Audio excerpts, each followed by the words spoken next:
Well, how's it going, everyone? How are we all doing today? And yes, in this week's news, we have had an F1 signing for next season. Jack Doohan has been signed as the F1 driver for next season for Alpine. Now, I had to wait a little bit because we all know what happened the last time Alpine uh, announced a promotion within their team. It didn't go down too well. Oscar Piastri, take a bow. We will never forget. But it looks like Jack Doohan's agreed with it, and it's genuinely he is going to be the F1 driver for next year. Now, anybody who watched the F1 manager stream that I did with Ferrari, I think I signed him as a reserve driver, and I saw him as a potential bright prospect. But I don't want to sort of go into that. I want to go into a bit of a bigger discussion. It was actually spoken about a little bit in the qualifying for the Dutch Grand Prix. In sort of the young people coming through Formula One and how actually we are struggling to get young people coming through to Formula One and basically making that final step in eventually becoming a Formula One driver. There almost seems to be this little bit of a bottleneck. And so to explain what I mean, here are previous drivers or drivers that are at least on the F1 books and have been spoken about as being potential Formula One drivers and haven't made it yet. I mean, Robert Schwartzman, to a certain extent, he's been in free practice one recently. You've got individuals such as Theo Porcher in the top left-hand corner. Yes, he's now with IndyCar, I believe. But again, Formula 2 champion of previous and can't seem to get into Formula 1. Felipe Drugovich, another Formula 2 champion. But then, a couple of years later, he's still not in Formula 1. Yes, he's a reserve driver, but not getting into the main team. And finally, Liam Lawson, who has actually been in F1 races and has performed well in F1 races, but can't seem to get a permanent Formula 1 seat. Now, you might be coming back to me and talking to me about the fiasco that was Nick de Vries and his first half year in Toro Rosso or RB or whatever the hell they were called at that time. AlphaTauri, I think it was. But that was multiple years after he'd won F2, supposedly the feeder series into Formula One. He had to do other championships. I think, was it Formula E he won? He was, and you can feel like the skill set or at least the awareness might go down after having a couple of years where you're not really properly in Formula One racing. And maybe that was the case for Nick de Vries, and this is where this bottleneck goes. Now, whenever the conversation has been brought up, and again brought up today, it always seems to go back to blaming one thing: the old boys. I mean, it always gets mentioned, these guys, that somehow these particular guys are the ones that are stopping the young guys going through. And do you know what? There's one fact that can sort of back it up. Because I've not just picked these guys because they're the ones that get mentioned. Alonso does get mentioned. Ricciardo does get mentioned, especially when it comes to the Liam Lawson situation.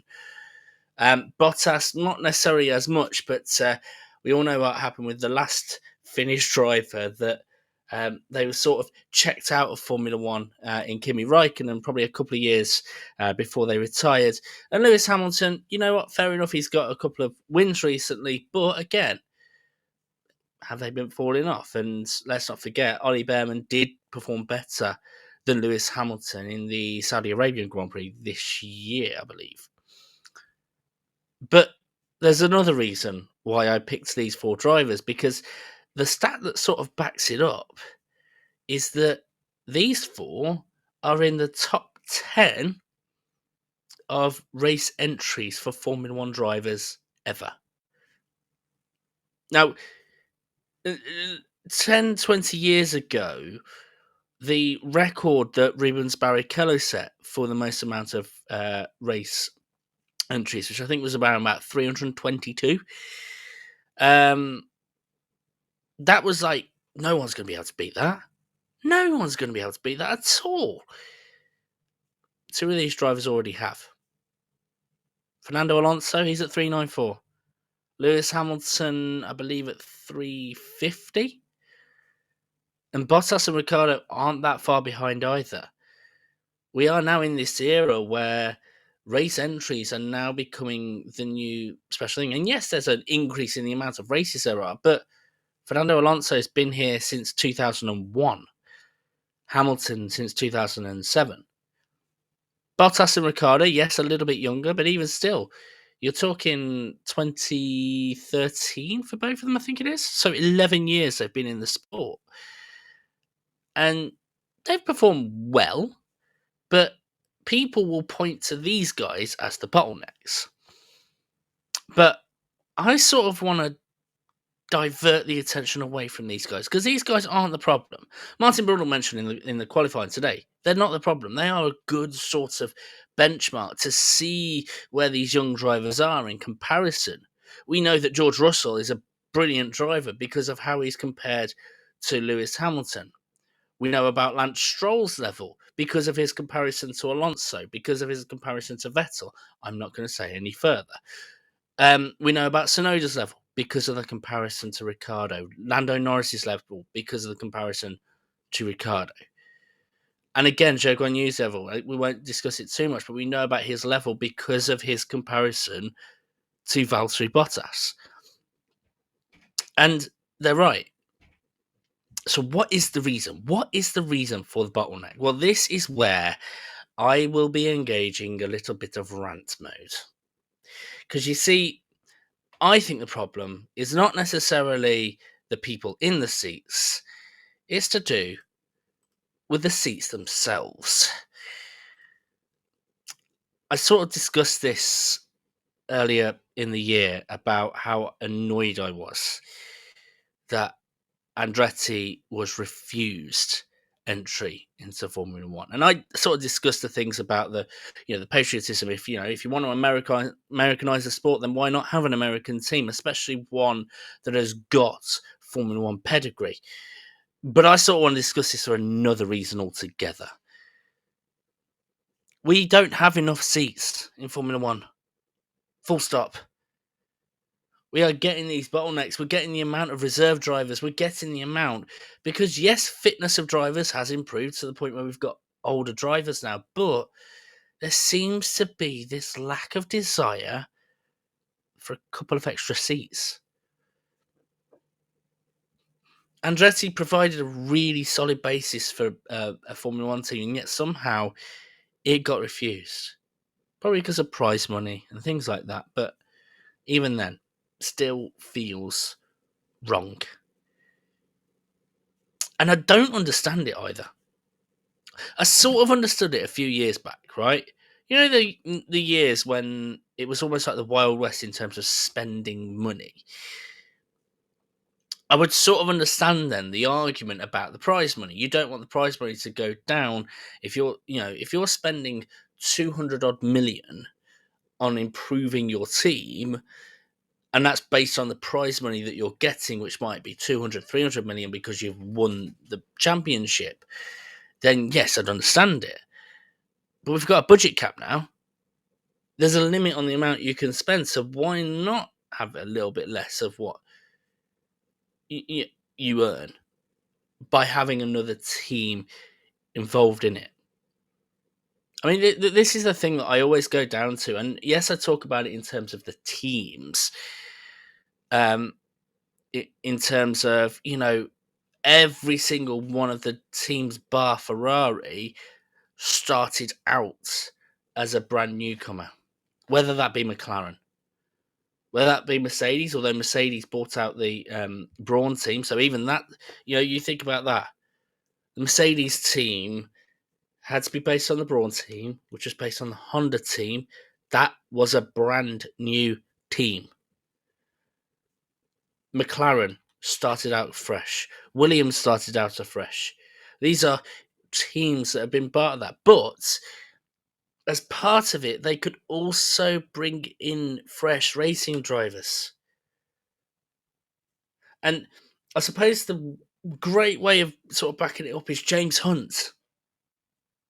James Hunt wouldn't have even been in Formula One if it hadn't have been for a brand new team in Hesketh Racing.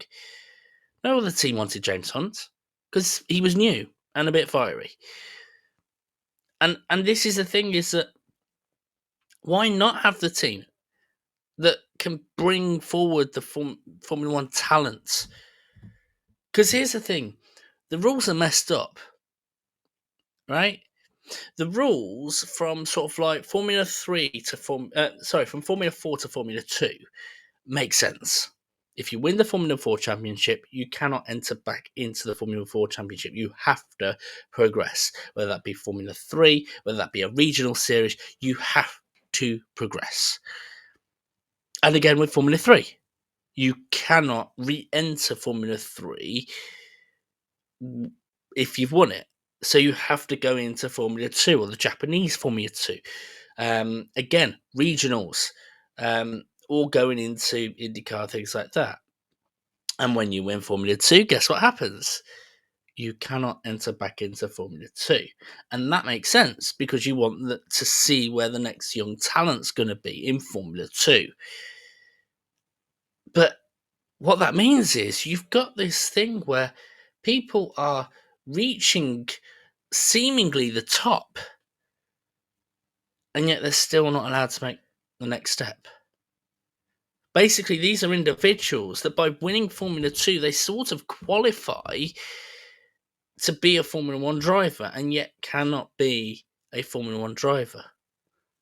And this is the thing, is that back in the day, these brilliant F1 drivers that we have nowadays, in Lewis Hamilton, in Pierre Gasly, is another good example.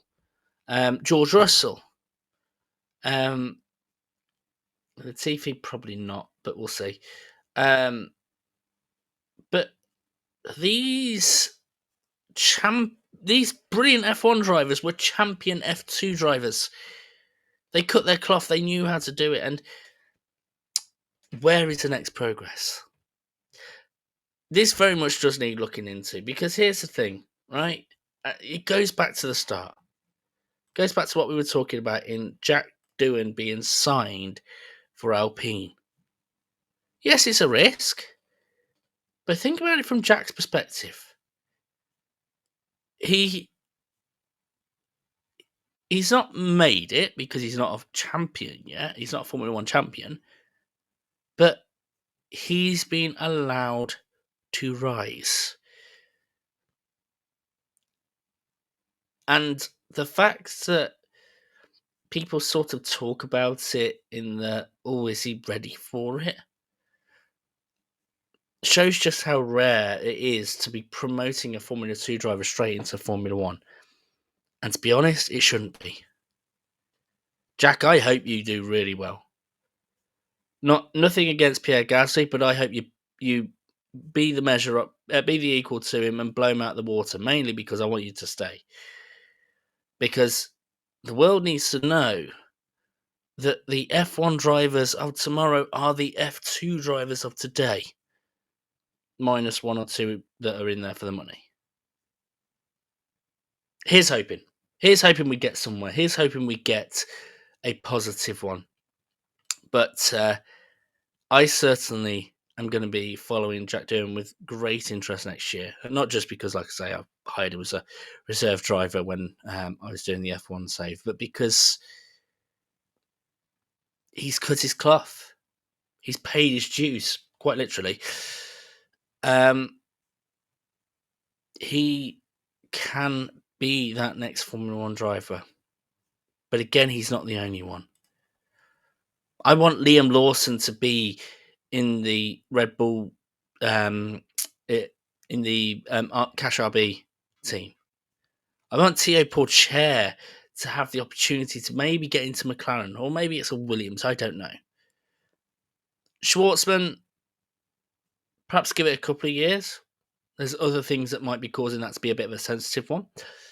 The fact that his nationality might have a bit of a problem with that. But Felipe Drugovich, I'd love him to be an Aston Martin. And yes, we could talk about Lance Stroll, but ultimately, I don't want to talk about Lance Stroll. I want to talk about Felipe Drugovich. He deserves to be in Formula One. Here's hoping. I really do hope that there is a positive future, something that can at least allow these F2 champions to get the chance of Formula One. Maybe it's something that needs to be put in place that I don't know. Maybe this is an idea. Genuinely, just thought of it right now. You know those championships where drivers like sort of just absolutely dominate the season? Maybe that could be the solution. I'll cash your minds back to last year or the year before when Max Verstappen dominated. So he won the championship by as late as Japanese Grand Prix, right? Enforced holiday for the rest of the season. And the champion team has to promote a reserve driver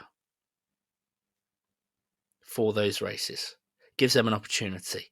Gives them an opportunity to showcase their talents and how they can be.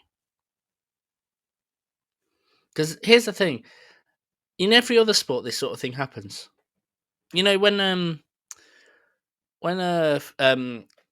in the Premier League, in the top league in soccer for English teams, if a team wins the title with plenty of games still to go, they'll bring forward their young talent.